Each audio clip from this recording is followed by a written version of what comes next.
Hey everyone, I'm Caleb, part of the Narrate team. This week is part one of a 4-part series called Toxic Views. This week, Adam asks, what if you and I have some toxic views of God that are unhealthy? Hi. Happy 2018. What year is it? 2015? It's great to see you. You're kind of non-responsive. Is it the bathrooms?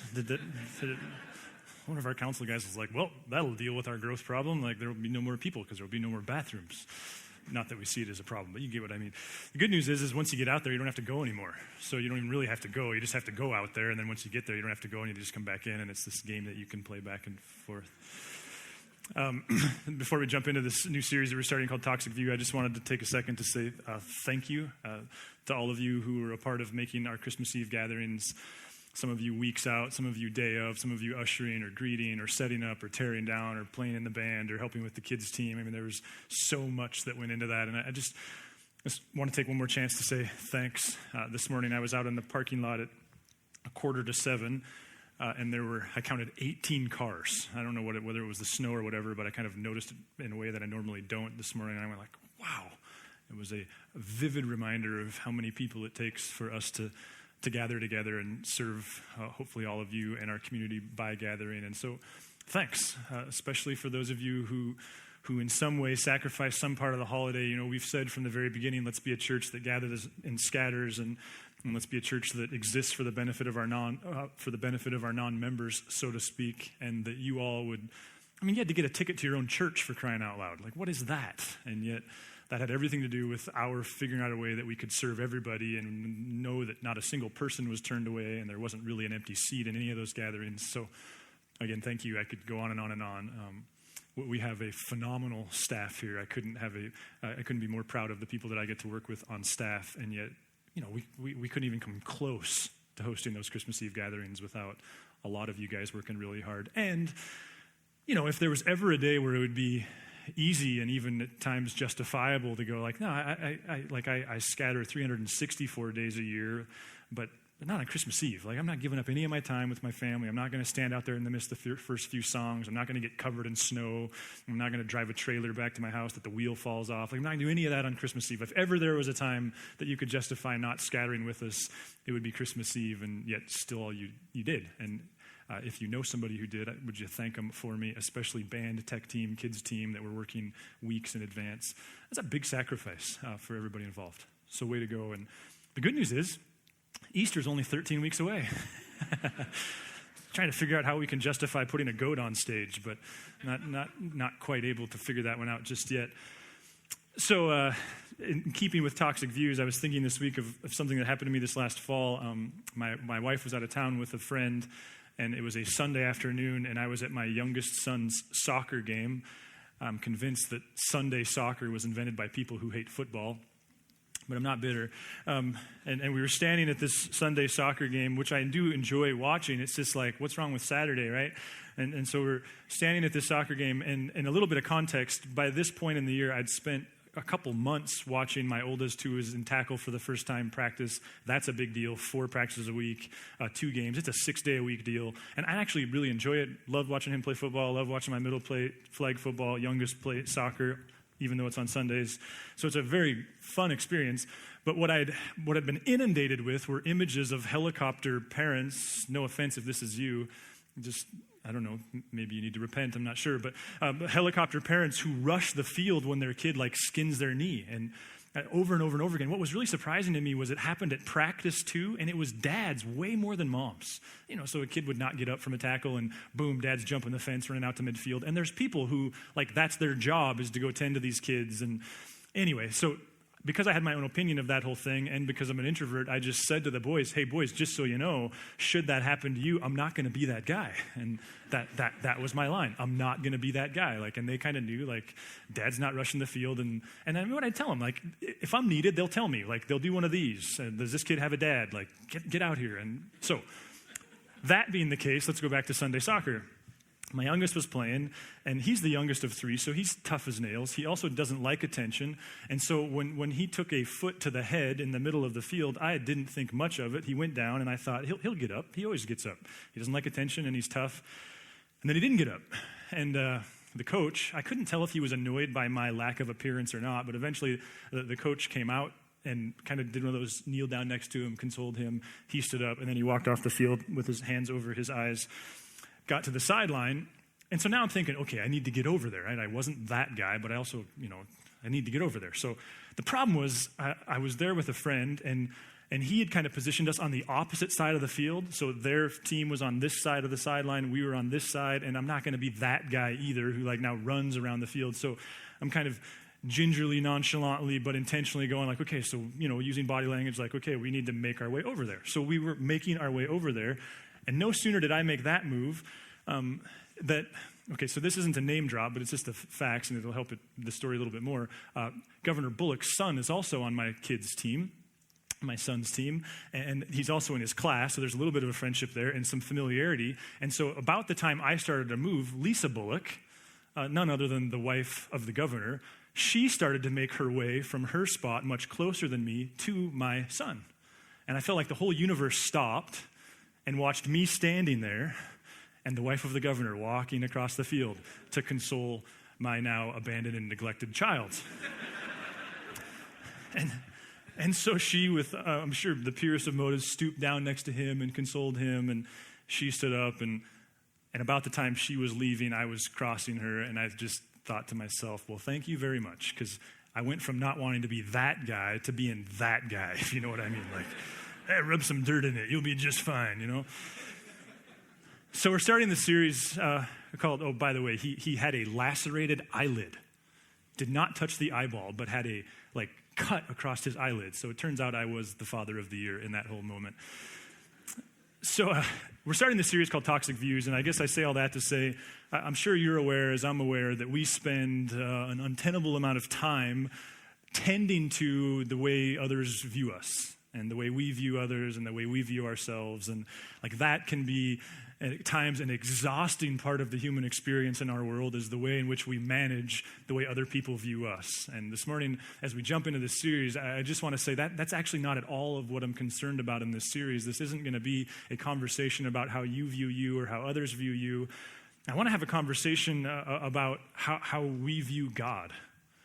I think there's this question, and I said to a friend after this first gathering, the trouble is we're starting a 4-week series, and really I feel like my work in this series is to ask a question, and I can't really do the work for you, and I mean more sincerely than ever before that there's this question I want to pose, and I think it begs for a lot of attention and a lot of work and a lot of energy, and it's going to require you going back to the places where you think and you process and you pray and you read and you learn and you get therapy and you live life with people and you have conversations, because the trouble is it's a loaded question, and yet there's just no doubt in my mind that you walked in the room and you're not aware of any of them, because if you were aware of them, you would have already fixed them, right? That's the way perspectives work. If you knew that you needed a new one, you would have already adopted one. So you walked in the door thinking you don't need a new one, and what I'm going to suggest is you do.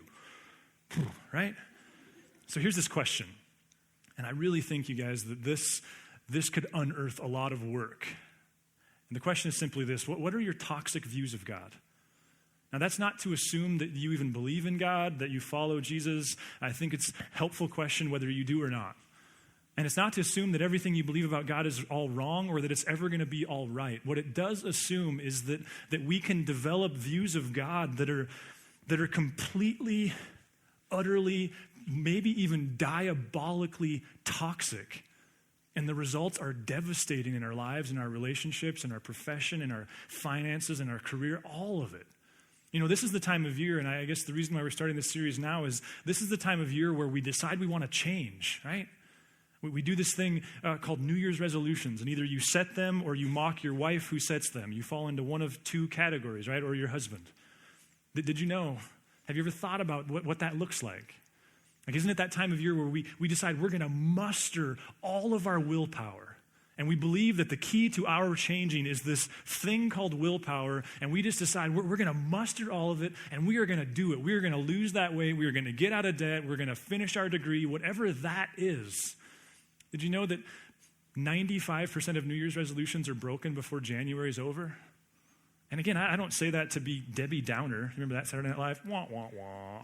I don't mean that to just crush your hopes of change. But really what I want to do is suggest that maybe willpower is not the key. There's a group of guys, two guys who wrote a book called Switch. It's a very helpful book if you're trying to lead an organization through change or even serious about it yourself. And they use the picture in that book of an elephant, an adult elephant, with a person on his back or her back. And they liken the elephant to willpower, and that when we go about trying to change by steering our willpower in a certain direction, that's what that looks like. That in fact, you put a man on the back of an adult elephant, and he can probably use some reins and steer that elephant, but for a short period of time. And eventually the man's going to become exhausted. And oftentimes what happens when we decide to change is we muster up our willpower, and then we fail, and then we become convinced that there's something wrong with us, that our intentions, that a person with more perseverance would have been able to steer the elephant longer. And part of the point of that book is just simply to say, sometimes we don't change because it's exhausting. And really what I want to suggest in this series is maybe the problem isn't your willpower. Maybe at the core of your struggles to change are these stories that you've internalized about God. And you may go I don't even believe in God. There's still stories you've internalized about God. And I want to suggest maybe the problem is those stories and the assumptions that they lead to. Someone has, I think, brilliantly said, we don't live our lives based upon the ideas that we believe in, but the stories that we've embraced. Maybe you've embraced these stories about God, and they're wrong at their core, and maybe that's the problem. So that's going to be the invitation, and really over the course of the series, all I can do is tease out suggestions and beg us to do the work in a few different ways. I recently heard Dave Ramsey giving a talk to his entire staff, and in the talk, he reminded his staff of how circus elephants were once captured and trained. Maybe you've heard this, it's kind of folklore, but back when they really did catch elephants from the wild, I'm assuming the best about the human species and that we don't do that anymore and then train them for the circus. Maybe I'm wrong, but back when they used to catch them from the wild, have you ever heard how they would train a baby elephant? They would take this baby elephant and they would drive a massive steel spike into the ground. They would take one end of a very massive chain and secure it to the end of the spike. They would take the other end of the chain and they would tie it to the elephant's ankle. And then what would that little baby elephant do? He would throw a little baby elephant hissy fit. And he would tug and pull and push and scream and do everything in his power to get free from the spike, but he couldn't. It wasn't possible. Fast forward then 10 years. Now you would have this adult male or female elephant, this 10-year-old elephant, who was unbelievably powerful and strong, and how would they control it? They'd take a little tiny superficial stick, and they would superficially put it into the ground. They would take this completely insignificant rope. They would tie it to one end of that stick. They'd tie the other end to the elephant's ankle, just tight enough that the elephant could feel it.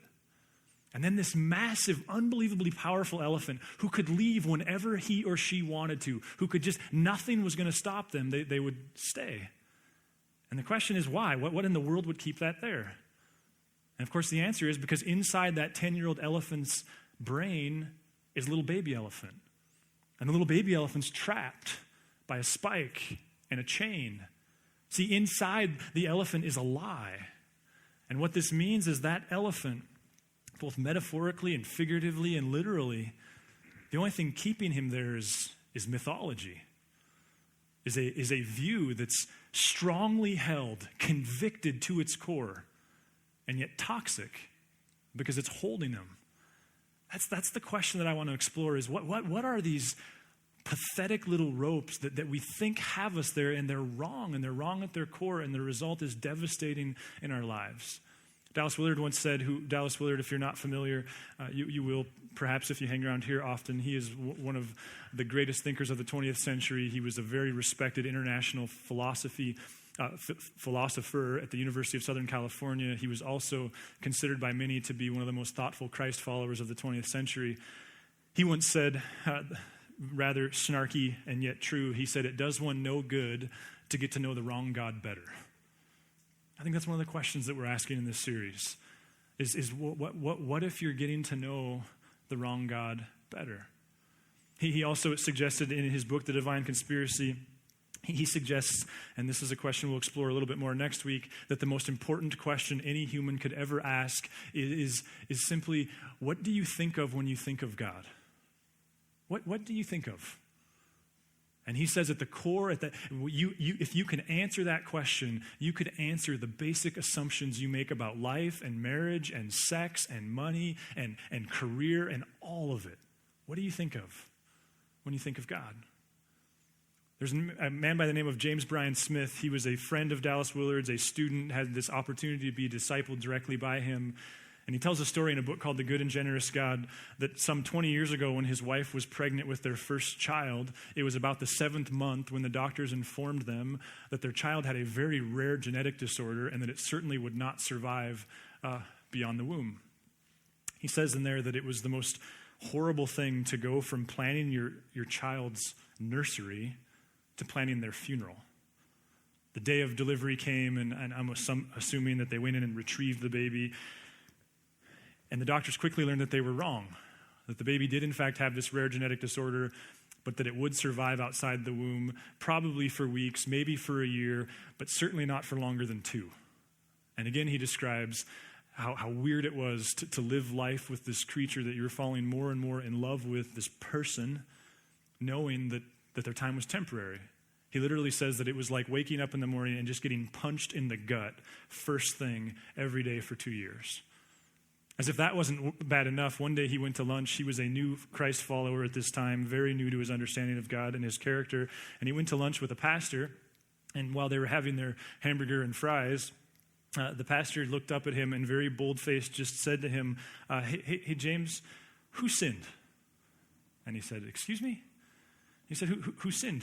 You or your wife? And he said, I'm not following you. What do you mean? We both sin. Like, that's kind of the core. No, he said. And the pastor went on to explain, he said, the Bible teaches that when a baby is born with those types of physical limitations, that's God punishing one of the parents for an unreconciled sin. Now, he doesn't say how the conversation ended. I'm guessing you don't go back to so who do you think is going to make it to the Super Bowl?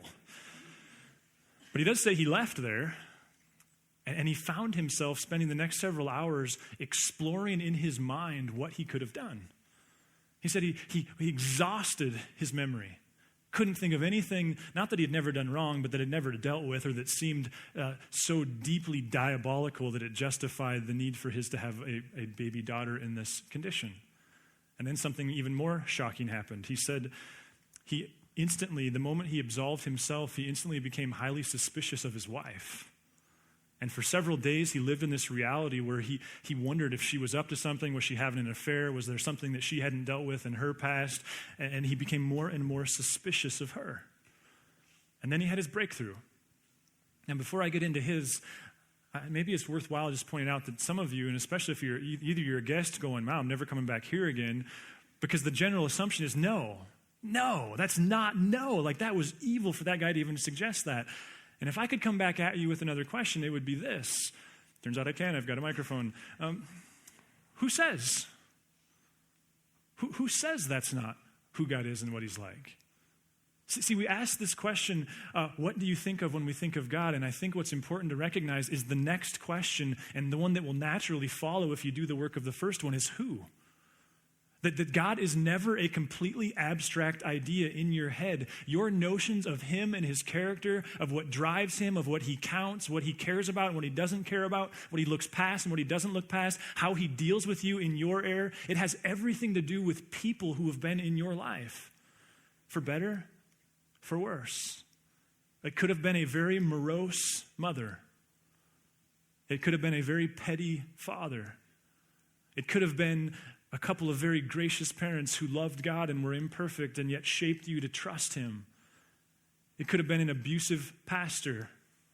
It could have been a coach. It could have been friends of some parents of some friends who reshaped your thinking of God. For better and for worse, I think what's valuable, if nothing else in this series, is to recognize that the way you think of God is shaped by the who the people are in your life, especially those who have represented God. If you're a parent, that's terrifying. If you're a leader or a boss, just as terrifying. Who do you think of when you think of God? See, where James had his breakthrough was he was reminded that to be a Christ follower, that to believe in Jesus and the cross and the resurrection, is to receive the invitation of allowing the who God is and what he's like, to be shaped first and foremost, primarily by the life and teaching of Jesus. He was reminded that the reason the question, who was the baby in the manger, is such a profoundly important question is because the suggestion was, if he was God, then the claim is God and his character is being translated into human form, and thus less will be lost in translation. Narrate Kids this morning is using an illustration in which they're teaching the kids a handshake, and then those kids have to teach their friends this same handshake. It's not a cult, I promise. It's not like one of those handshakes. There's none of that. But the point is that some of those kids, when they go to teach their friends, can only use words. Go ahead and answer it. Tell me you're at church. Some of them can only use words. They just have to tell them. Others can show them. They can, we might as well just stop. And we should all say hi. Ready? I'm sorry, you're humiliated, and I don't even know who you are because all I can see is bright lights anyway. It's like heaven or Narrate. I'm not sure which one.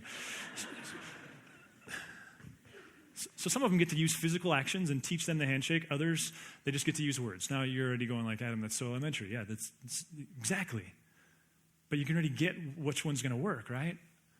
That, whether you believe in Jesus as God or not, especially if you do, especially if you don't, that's the invitation of Jesus. That's the claim of historic, ancient, orthodox, biblical Christianity, is that Jesus is better than anybody else. If ever there's a debate, we default to his life. In fact, the author of Hebrews, if we're honest, we don't necessarily know who the author of this particular book was, but listen to the way he starts chapter 1.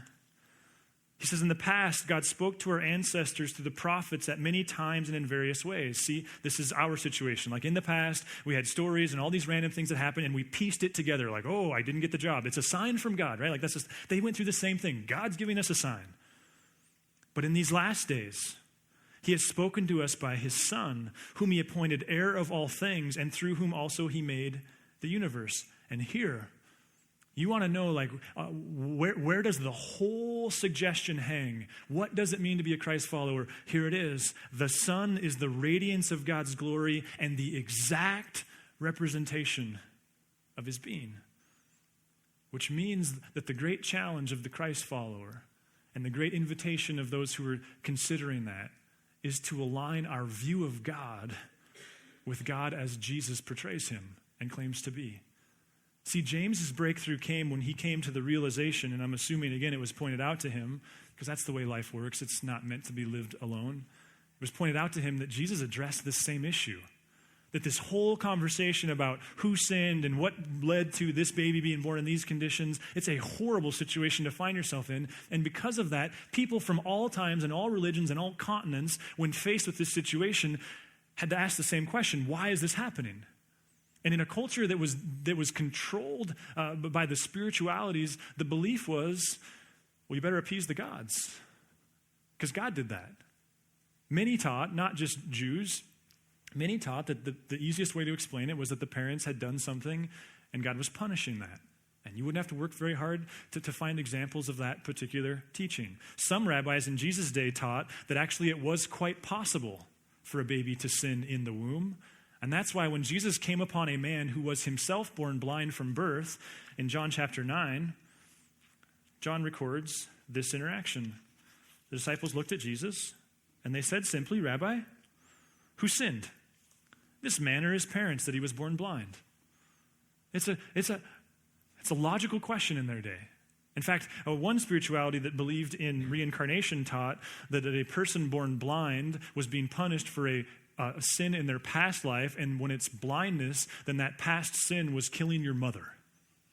Who sinned, Rabbi? And Jesus, he answers very succinctly, neither this man nor his parents sinned, but this happened so that the works of God might be displayed in him. See, you might think that there's like this sphere, that there's like church world, and then there's the real life, and that what you believe and conclude about God in here is completely not irrelevant out there. We even have like sacred and secular. It's not true. See, what Jesus is pointing out here is there's an entire system that deals with the way people who are blind, who were born with physical limitations, people who are in these situations, there's an entire cultural agreement on how those people can be treated, and it's all based upon a belief, a view of God and his character. All I guess I'm trying to beg you to consider is, what if you have similar assumptions about God and they're leading to similar toxic implications in the way you approach marriage, sex, money, you name it? What if we live based upon those core views? There's another story where Jesus, because if you begin to see things through this lens and you begin to read the Gospels, what you'll begin to see is that Jesus was constantly going, wait a minute. The issue here is your view of God is wrong. He's constantly saying things like, you've heard it said, God is like this. I'm here to tell you he's like this. You've heard it said that because God is like this, you should do this. I'm here to tell you that because God isn't like that, he's like this, you should do this. Jesus very boldly is saying, you want to know who God is and what he's like? I'm your guy. And that's the great invitation and the challenge. It's the suggestion. One day Jesus was walking along and he became frustrated with people who were justified in their own, who were self-righteous to their core. And he told a story, because that's what he did. He said there were two people who walked into the temple area, one a Pharisee, the other a tax collector. The Pharisee marched right up to the front of the altar, threw his stuff down on the altar, looked up to God and said, God, I'm so glad that I'm not like that tax collector back there. I'm so glad that I'm sitting here in the temple, not out there watching football right now. I'm so glad that I tithe, that I split firewood once this year, that I even served on Christmas Eve. I'm so glad, God, that I'm not like those people who don't deserve anything. And Jesus says, then there was another guy, he was a tax collector, and he was standing in the corner of the temple, and he couldn't even get himself to look up to heaven. All he could say was, God, have mercy on me, God, have mercy on me, God, have mercy on me. And then Jesus, listen to the way he wraps it up. He says, I tell you, this man, this tax collector, rather than the Pharisee, went home justified before God. For all those who exalt themselves will be humbled, and those who humble themselves will be exalted. See, Jesus is saying, hey, that Pharisee, he has some toxic views of God. And look at the way it causes him to treat others. Look at the way it causes him to treat God. In fact, Jesus, I think, is quoting from Psalm 5. He's referencing what would have been, like for us, if you're part of Narrate regularly, when we start singing We Will Follow You, you're like, oh yeah, I know that one. Yeah, this is fun. I like that song. That was the Psalms for these guys. Listen to Psalm 5. The arrogant cannot stand in your presence, but I, by your great love, can come into your house. So why can I be here? Not because of me, because of you. In reverence, I bow down toward your holy temple. See, Jesus, again, he's tackling a toxic view, a view that says you don't earn it, and you don't do it to earn it. Like the only reason you can be in God's presence is because of him. Go back and read Romans chapter 1. What you see Paul saying is that because of Jesus, we can have right relationship with God, not because of anything we did, but because everything we did was wrong, and everything we did was broke the promise we made with God, but God kept the promise despite his people. There's a toxic view, Jesus says, and it's a view that says you can earn it. See, I just want to get you thinking, what views of God might you be holding that are wrong? As I've been working on this question myself, I was reminded of that question from Dallas Willard in October. And I've just been working on this question because I'm like you, like when I heard the question, like I generally operate on the assumption that I'm more right than wrong and when it comes to my understanding of God, and yet nonetheless I don't walk around going, well, I have this wrong view and this wrong view, but oh well. Like we generally operate like we're operating with right views. And so I've been exploring this, and one of the things that's come to the surface for me, something that I may get a chance to explore later in this series, is like because of certain who's in my life, I've come to the realization that the world is an incredibly dangerous place and that God's primary goal is to keep me safe. And yet I got to tell you, the more energy I spend on that view of God, the more I realize how incredibly toxic it is. And suddenly it makes sense why I struggle with anxiety. Why? Because there's this story of God's character that's off. I was talking to a friend this week who was raised in what would commonly be called a very conservative Christian home. And I don't say that disparagingly in the least. That was just the reality. Two parents who towed the line of their particular theology as much as you could hope anybody would. And I don't even remember how we got here. It was one of those kind of, I don't know how we got down this rabbit hole. But we got on the topic of divorce, and he was like, I just got to be honest with you. I think me, my siblings, and my parents would be better off if they would have got divorced a long time ago. See, there's an irony there. Because they've stayed incredibly committed to what he was saying is a very toxic understanding of God and his priorities and the way he calls us to go about things. It's but an example of what if we have those? I was listening recently to a TED podcast, and they were talking about the last unexplored thing on the planet. Guys have been to the North Pole and the South Pole and on top of Mount Everest. If you want to go to the tallest point on Earth, you know where to go. But what you don't know is where's the lowest point on Earth. And they were talking about these guys. I had an anxiety attack listening to the podcast. It's insane. These guys who were going days, weeks into the earth, and they don't really know. It's literally they're following the rabbit hole that they don't know where it goes. That it's pitch black and that you can't see anything. I mean, it's just horrible. I don't know why anybody would choose to do this. But one of the things they talked about is how weird it is to be in a region of the earth that has gone untouched for thousands, millions, maybe even billions of years. To be in this, like, the belly of the earth and to come up next to a rock that's, the size of this building or the size of your car, and it looks perfectly secure, but it's only secure because it hasn't been touched ever. And they talked about that part of what makes this dangerous is you might touch a boulder that looks completely secure, if for no other reason because of its size, but because it's gone undisturbed forever, the moment just, your index finger touches it, suddenly it moves and you crush your friend. That there are these massive boulders, and with just a little bit of force you move them, but when you move them, the results are cataclysmic to its core. And as I was listening to that, I thought, this is the toxic view stuff. Like some of you start messing with this, you're going to need professional help. You start messing, this isn't something that you sit down with your journal and your Bible primarily and go like, I'm going to work this out. For some of you, this is going to be huge stuff. You're going to start messing with a view of marriage or sexuality or raising kids or finances or priorities that are several generations assumed, and you start pushing on them. And it's not just going to impact you, it's going to impact everybody in your life. And you're going to need some help. But what if that desire to change, to steer that elephant, what if it's not just about your biceps? What if you need to challenge your core assumptions, your core narratives about God? Here's my challenge to you, if I could kind of bring this down to how do we do this level?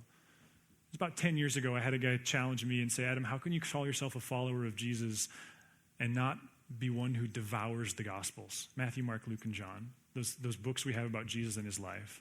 And his point was simply, you could never call yourself a disciple of Julius Caesar or Abraham Lincoln or Joe Montana or anybody else in the world if you weren't devouring everything you had on them. If they were dead, every biography you could get your hands on. If they were alive, you would be following them around. Hence the phrase, the dust of the rabbi. You'd be so close that everything they did would be covering you. And his challenge was, therefore, Adam, how can you call yourself a follower of Jesus and not be taking that attitude towards the Gospels? Not be familiarizing yourself with his everyday organic life and just paying attention to what he did. And thus his challenge was to spend a couple years reading one chapter of the Gospels a day. Now, I'm not going to ask you to commit to a couple years. I just want to challenge you. What if this week you pick up the Gospel of Mark or Luke or Matthew or John? I like Mark because he's kind of quick and to the point. And what if you just committed that you're going to take the 5 or 6 minutes every morning in your chair time and just read one chapter? And if it takes you 7 minutes to read that chapter, take just as long to just think, reflect, pray. You go, I don't even know if God's real. Well, this is a great time to challenge him, to help him know if he is. And just begin a conversation with God where you invite him to expose some toxic views. And that's not to suggest all that work can be done alone, but to invite the conversation and then to allow him to point you to the friend, the spouse, the group of guys, the group of gals, the therapist, whoever that is, to begin to do the work. What if you have some views, and to figure out where they're off would would just open up life for you in new ways in 2015. I think we could probably all agree that there's nothing more gross and repulsive, more patronizing than someone saying to you that your view of God is all wrong and theirs is all right. I was listening to someone this week who was asking the question, like, what makes you angry? And there's nothing that makes me more angry than someone who takes the posture that says, I've got God all figured out and you've got nothing figured out. It's gross. It's repulsive. I think we can all agree that it's disgusting. To assume that we're ever going to have it right about God this side of the veil is arrogant at its best. But if we can allow for that, if we can allow that that's gross, could we also then allow that it's quite possible to develop a very jaded, unhealthy, toxic view of God? And that the implications of that is tremendous pain, tremendous carnage in your life. What if? What if this was the month where you just went, God, one area. Just show me one area.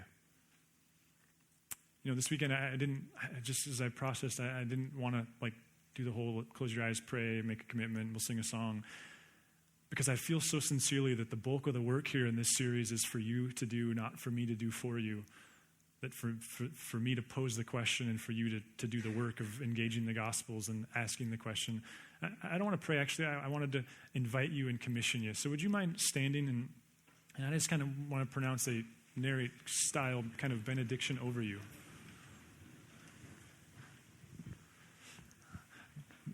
May you receive Jesus' invitation to completely re-examine what you think about God by examining his life.